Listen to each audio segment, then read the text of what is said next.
Hi everyone, Ghazaleh Lowe here, Bondi Guru. I hope you're all doing wonderful. Okay, so I'm creating this new segment of videos where I will look at some of the messages. I check all the messages every day, the DMs, but in particular, the messages that you guys put underneath each star sign. I'm going to go through them and I'm going to respond to some of them via video. And hopefully this is going to be really supportive. That's the aim. It's not to single anybody out. It's not to upset anybody. It's really to maybe support you to have an even better understanding of what the work is. Because ultimately, you can watch as many of these daily videos as you like. What's most important is actually being able to do the work, right? And I think that's the part that can be really missed by a lot of people. So let me go through some of the messages that I'm seeing. So I'll give you an example. I believe this was today. There was a message on the Aquarius daily forecast, which is said, by the way, these are all public, so I'm not shaming anybody, I'm not upsetting anybody, it's not the aim. I've cried all day long, I sat with my sadness. Okay, so I want to address this first. When you feel sad, and I'm not saying you shouldn't cry all day long, but you got to understand this. When you've got sadness that arises, and this is the power of present moment awareness, you can invite in the part of you that is sad.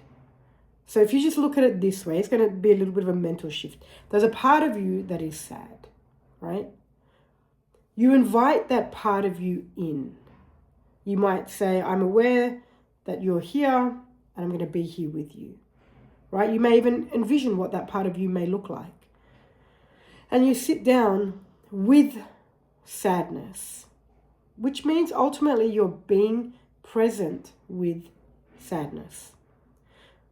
Not sitting with it necessarily, or sitting in it rather, being with it, being present with it. The key word there is presence.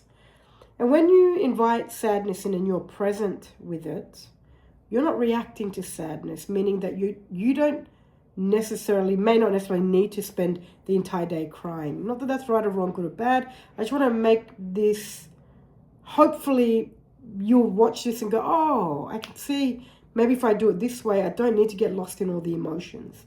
The part of you that is sad needs you to hold space for it. If you're reacting to that part of you, you're not holding space for it. The part of you that is sad, for whatever reason, we don't need to look at the reason right now, needs someone that can lead it. And that someone needs to be you, not me, not anybody else. Sure, I can hold space and show you how to do the process. I can be in the room with you whilst you're doing the process. Of course, that makes a tremendous difference because it takes all the thinking out of the way, right? Then you have to learn to be present with that part of you. And if you sit with the part of you that is sad and you're crying, then you've become that part again. So the key here is to take a step back and bring the present version of yourself, the clear version of yourself to the energy of, to the part of you that is sad. As I say, the energy of sadness, but to the part of you that is sad, and be with it. That's it. This can remove a lot of the up and down emotional roller coaster that a lot of people go through. And it can remove the spending all day, days on end even, being lost in sadness, being lost in any emotion for that matter. So this is the first video of the messages. I will do a bunch more and present them hopefully every other day. When you put your messages in the daily intuitive horoscopes down below the videos, I'm going to pull them out and respond to as many of them as I can. Again, with the intention to help you recognize the work that needs to be done.